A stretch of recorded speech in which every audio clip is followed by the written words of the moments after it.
Mi nombre es Gerardo Corpeño y es un honor y un privilegio para mí estar compartiendo esta ponencia en un día de una celebración magna tan importante como lo es el centenario del natalicio de nuestro querido y recordado doctor Emilio Antonio Núñez. El título de la ponencia le he titulado Cristología contextual evangélica en América Latina, tensiones y desafíos. En el libro Crisis y Esperanza en América Latina, escrito por el doctor Núñez junto con el doctor Guillermo Taylor, los autores comparten una interesante e iluminadora ilustración para explicar lo que es contextualización. En esta ilustración se compara el Evangelio con una semilla que uno tiene que sembrar. Y cito: cuando siembras la semilla del Evangelio en Palestina, una planta que puede ser llamada cristianismo de Palestina crece. Cuando la siembras en Roma, una planta del cristianismo romano crece. La semilla del Evangelio fue más tarde traída a Norteamérica y una planta llamada cristianismo norteamericano creció. Ahora bien, cuando los misioneros vinieron a nuestras tierras, ellos trajeron no solo la semilla del Evangelio, sino que además su propia planta del cristianismo con la maceta incluida. Así que lo que tenemos que hacer es romper la maceta, sacar la semilla del Evangelio y sembrarla en nuestro propio suelo cultural y dejar que nuestra propia versión del cristianismo crezca. Cierro la cita. Esto decía el doctor Emilio Antonio Núñez en su libro coeditado con el doctor Guillermo Taylor. Esta pequeña metáfora no solo ayuda a entender en términos sencillos o llanos lo que es la contextualización, sino que también ilustra la tensión que el evangelicalismo contextual, representado de manera general por la Fraternidad Teológica Latinoamericana y en particular por el doctor Núñez, experimentaron desde su inicio. Esta tensión puede resumirse en la siguiente frase: ser fiel al Evangelio, pero a la vez ser pertinente al contexto. En ningún otro lugar se ve esta tensión entre texto y contexto con mayor claridad que en la cristología. En esta ponencia quiero en primer lugar dar un vistazo panorámico, y a ver si no me paso de los 20, vamos a hacerlo a vuelo de pájaro, de lo que ha sido la cristología contextual latinoamericana. En segundo lugar, quiero mencionar lo que creo yo son algunos principales desafíos y tensiones resaltando la tensión entre fidelidad al texto y necesidad de pertinencia al contexto. Y en tercer lugar, quiero finalizar con una breve propuesta tentativa sobre cómo la misma narrativa bíblica cristológica nos puede ayudar a mantener el balance entre la pluralidad y diversidad de teologías contextuales y la primacía del texto bíblico. Mi hipótesis tentativa es la siguiente: en la Biblia no tenemos una sola y uniforme cristología, sino lo que tenemos son varias cristologías, las cuales desde diversos ángulos apuntan a la narrativa cristológica principal cuyo clímax es la muerte y resurrección de Jesucristo. Esta narrativa bíblica no es monolítica, ni opresiva ni excluyente, sino que es hospitalaria a la diversidad y a la contextualidad, incluyendo no solo las grandes historias, sino también las pequeñas historias y las historias de los márgenes. Paso al primer punto, breve panorama de la cristología contextual latinoamericana. En mis clases de cristología suelo empezar poniendo una serie de imágenes que muestran cómo las pinturas y el arte en general ponen a Jesucristo o representan a Jesucristo de acuerdo a los diversos contextos. Puedes pasar la siguiente imagen. Este es un Cristo beduino o árabe. Y si logran ver, pues es tal vez un poco diferente a las imágenes que tenemos en la mente o en el subconsciente sobre cómo era Jesús. La siguiente puede ser un poquito incluso más perturbadora para algunos. Este es un Cristo representado por la cultura africana. Cuando pongo estas imágenes en mis clases de cristología, algunos reaccionan y una vez alguien me dijo, pero Jesús no tenía la nariz así. Bueno, es solo un ejemplo de cómo a veces tenemos una imagen ya instalada, a veces sin habernos dado cuenta. La siguiente, una vez un alumno me dijo, pero ese no es Cristo, él es Confucio. Bueno, esa es una representación artística de cómo sería representado Cristo en un lugar asiático. Y la siguiente tal vez debería ser más familiar para nosotros, sobre todo en Guatemala. ¿Cuál es ese? El Cristo negro de Esquipulas. Uno de los patrones que podemos percibir de esta secuencia de imágenes es cierta reacción a la occidentalización de Jesús. ¿Puedes pasar la siguiente, perdón? Un Jesús rubio, ojos azules, blanco, pelo lacio, sedoso, como los anuncios de champú. Debemos de entender, por tanto, estas imágenes, decía, como una reacción a una occidentalización de Jesús por culturas de otras latitudes. Luego de ver este análisis en las clases sobre imágenes culturales en general, pasamos a dar revista a cuáles son las imágenes o han sido las imágenes populares más prominentes en América Latina. Dentro de estas imágenes hay algunas que merecen nuestra atención porque tienen que ver con la contextualización para América Latina. Las primeras dos imágenes son, y puedes por favor pasar la siguiente, son las del niño de Belén y las del Cristo crucificado o el Cristo agonizante en la cruz. Ambas son quizás, aún hasta el día de hoy, dos de las imágenes más populares en nuestra América Latina, como nos lo he recordado cada Navidad y cada Semana Santa. En su libro ya clásico, El otro Cristo español, Juan Mackay observó que estas dos imágenes tienen en común que ambas retratan a un Cristo débil e indefenso. El primero porque es un niño que depende de sus padres para subsistir, y el segundo porque representa a un Cristo que va a manos atadas rumbo a ser crucificado. Mackay sugirió también que estas dos imágenes fueron usadas por los conquistadores para mantener al pueblo oprimido. Finalmente, Mackay señaló que al enfatizar solamente estas dos imágenes, o quedarnos solo con estas dos imágenes, se propiciaba una laguna que necesitaba explorarse. Esta laguna era el resto de la vida humana de Jesús. Es decir, el Jesús que caminó por estas tierras, que vivió, que enseñó, que sanó, que rió, que se enojó, etc. El trabajo de Mackay, que puede considerarse como un esfuerzo pionero de contextualizar a Jesús en tierras latinoamericanas, sirvió de antesala para lo que vendría después a finales de los 60 e inicio de los 70. Durante estas décadas social y políticamente convulsas surgió una nueva imagen de Jesús, la del Jesús libertador. Puedes pasar esta creo que es la última. De acuerdo a algunos teólogos latinoamericanos, esta imagen de Jesús no solo es más relevante para un continente oprimido, o como acabamos de escuchar esta mañana, para un continente traumatizado como es América Latina, sino que es más fiel al Jesús de Nazaret tal como lo describen los evangelios. Un Jesús que vino a llevar la buena nueva a los pobres, a proclamar la libertad a los cautivos. Lucas 4:18. Es importante entender que esta imagen surge en reacción a dos imágenes que habían predominado en América Latina desde la conquista. Por un lado estaba la imagen correspondiente a la cristología oficial, una imagen abstracta y lejana que se alineaba a los intereses de las clases dominantes. Por otro lado estaba la imagen que subrayaba solo el sufrimiento de Jesús en la cruz, con la que los pobres podrían asociarse, pero con un sentido de impotencia.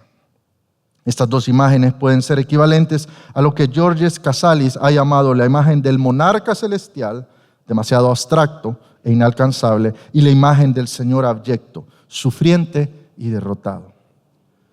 Por otro lado, es también importante subrayar que esta imagen surge como una respuesta lógica al contexto latinoamericano de aquella época. Tal comprensión de la imagen de Jesús como el Jesús que se identifica con los más débiles y marginados y que interviene en la historia a favor de ellos, habla a la realidad de un continente profundamente afectado por las dictaduras de derecha y los movimientos revolucionarios de izquierda en los 70. Refiriéndose a esta realidad y a la necesidad de una teología evangélica contextual, el doctor Núñez señaló lo siguiente: En la América Latina tenemos que hacerle al texto bíblico no solamente nuestras preguntas tradicionales relacionadas a las necesidades del individuo. Plantearemos también las interrogantes de tipo social que se oyen fuera de la iglesia. Hay preguntas fundamentales que atañen a todo ser humano en cualquier tiempo y lugar, pero cada generación y cada grupo social tiene también sus propias preguntas que es necesario contestar. La teología evangélica latinoamericana deberá consistir en a lo menos un intento de respuesta a las interrogantes que agobian a los latinoamericanos. Cierro cita. Ante este contexto turbulento de los 70s, más el surgimiento de la teología de la liberación y la ausencia de una respuesta bíblica, teológica, de parte de los evangélicos, Núñez y los demás teólogos de la FTL hicieron un esfuerzo por desarrollar o al menos plantear las líneas para una teología evangélica contextual propia. Como el mismo Núñez comenta en otro lugar, cito, hace 2 décadas la mayoría de nosotros, evangélicos latinoamericanos, no le dábamos importancia a las implicaciones sociales del evangelio. Mientras tanto, una nueva teología se estaba gestando en el continente, con movimiento pendular hacia la izquierda política. El liberacionismo teológico ofreció llenar el vacío que la Iglesia católica preconciliar y la hermenéutica evangélica tradicional habían dejado en la cristiandad latinoamericana. Cierro cita. Es así como, tomando en cuenta la realidad social latinoamericana y en diálogo teológico con la teología de la liberación, Emilio Antonio Núñez y los demás teólogos de la FTL apuntaron a la necesidad de desarrollar una cristología que respondiese a la realidad de su propio contexto, manteniendo a su vez la fidelidad al texto bíblico. En este diálogo entre texto y contexto, Núñez enfatizó que no hay necesidad de tergiversar la Escritura para responder a los interrogantes de nuestros coterráneos, pero es indispensable recuperar aquellos elementos bíblicos que hemos relegado al olvido. Abunda la Biblia en enseñanzas sobre la dignidad del ser humano, incluyendo a ambos sexos, la libertad y la esclavitud, la justicia tanto personal como social, la propiedad privada, la riqueza y la pobreza, las relaciones laborales, la paz y la guerra, etc. Cierro cita. En resumen, la cristología evangélica en América Latina ha buscado ser una cristología bíblica, pero a su vez contextual. Una cristología que responda a los desafíos sociales y culturales de su realidad, manteniendo su fidelidad a las Escrituras. Esta cristología evangélica latinoamericana tiene los siguientes distintivos. 1. Enfatiza la robusta humanidad de Cristo, dejando atrás cualquier resabio de docetismo. 2. Subraya las implicaciones sociopolíticas del ministerio y predicación de Jesús, poniendo especial atención a cómo este ministerio afecta positivamente a los más vulnerables. Finalmente, es una cristología misional e integral. Integral por cuanto enfatiza una necesaria integración entre los aspectos sociales con los espirituales en el mensaje de Jesús. Y misional porque apunta a la misión como clave hermenéutica para comprender la vida y obra de Cristo, entendiendo a su vez dicha misión de una manera cristocéntrica. Paso al siguiente punto, tensiones y desafíos. Una de las tensiones más importantes que surgió desde bien temprano en la cristología contextual evangélica latinoamericana fue la tensión entre texto y contexto. Específicamente lo que se señaló aquí fue el riesgo de terminar subyugando el texto bíblico al contexto del intérprete.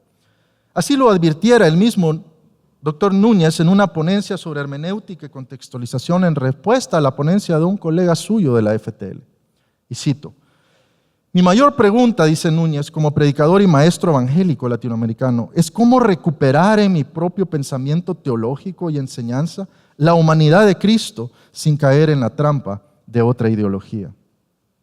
Núñez estaba haciendo referencia al hecho de que con el afán de contrarrestar la imagen ideologizada de un Jesús que respaldaba el status quo y que robaba su humanidad, se corría el riesgo de crear otra imagen de un Jesús igualmente ideologizado, solo que en este caso de izquierda.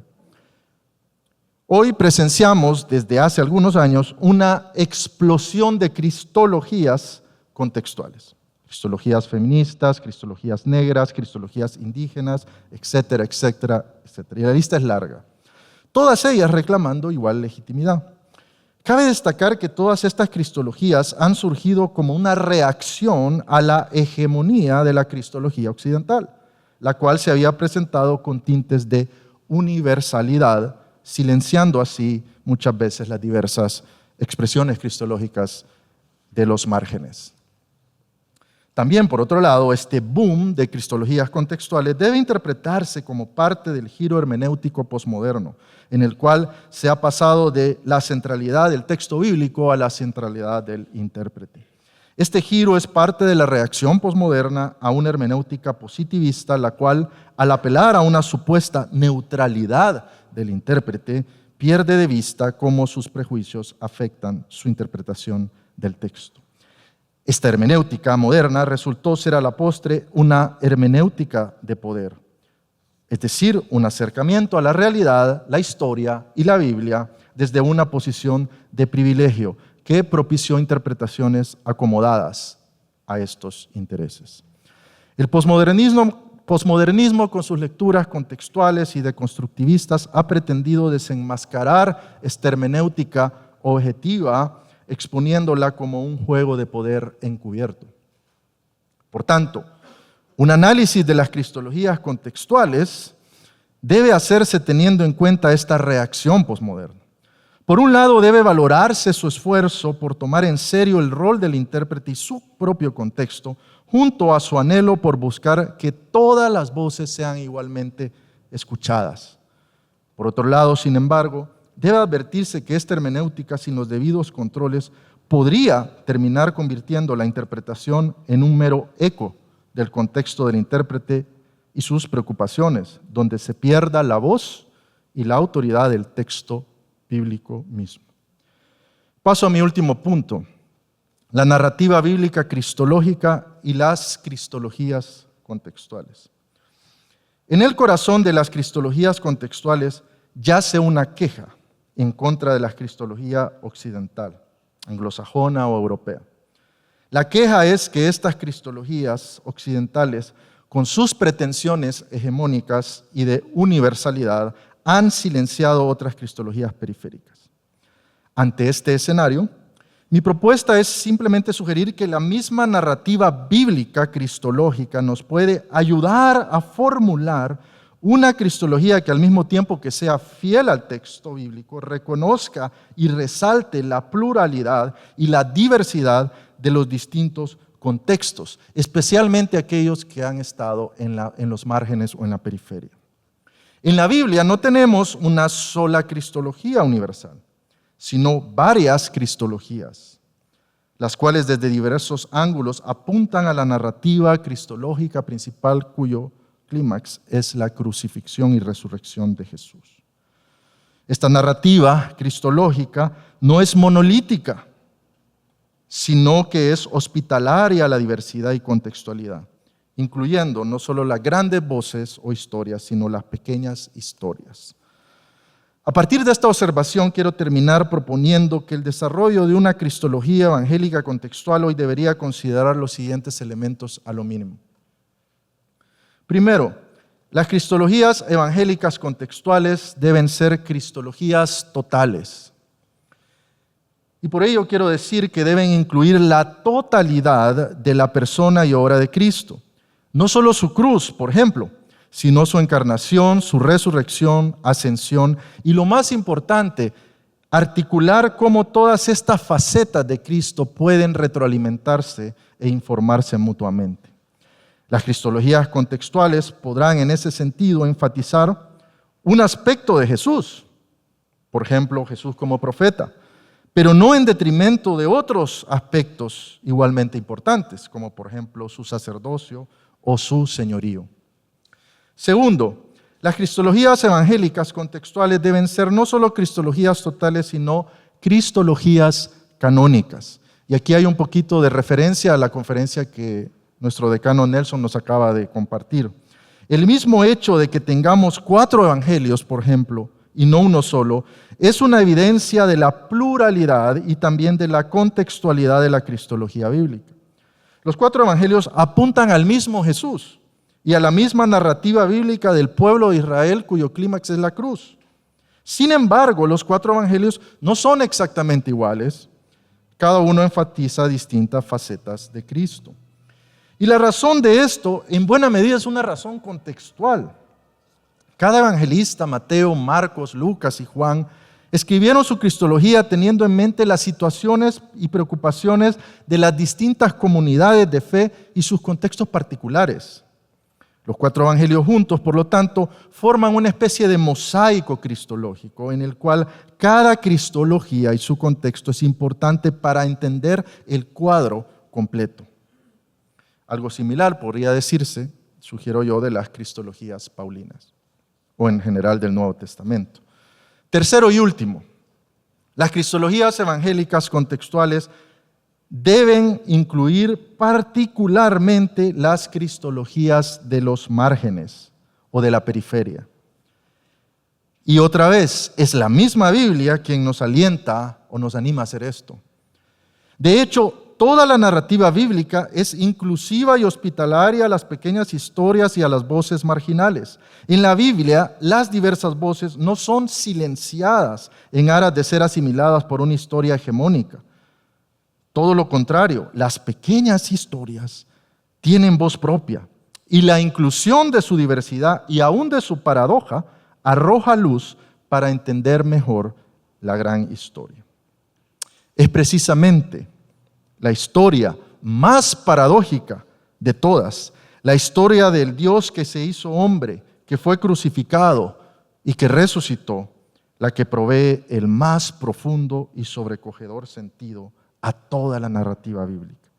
Esta narrativa, repito, no es opresora ni manipuladora, al contrario, al desenmascarar en la cruz a todos los poderes de este mundo, Colosenses 2:15, se convierte en la única narrativa liberadora en el sentido más profundo de la palabra.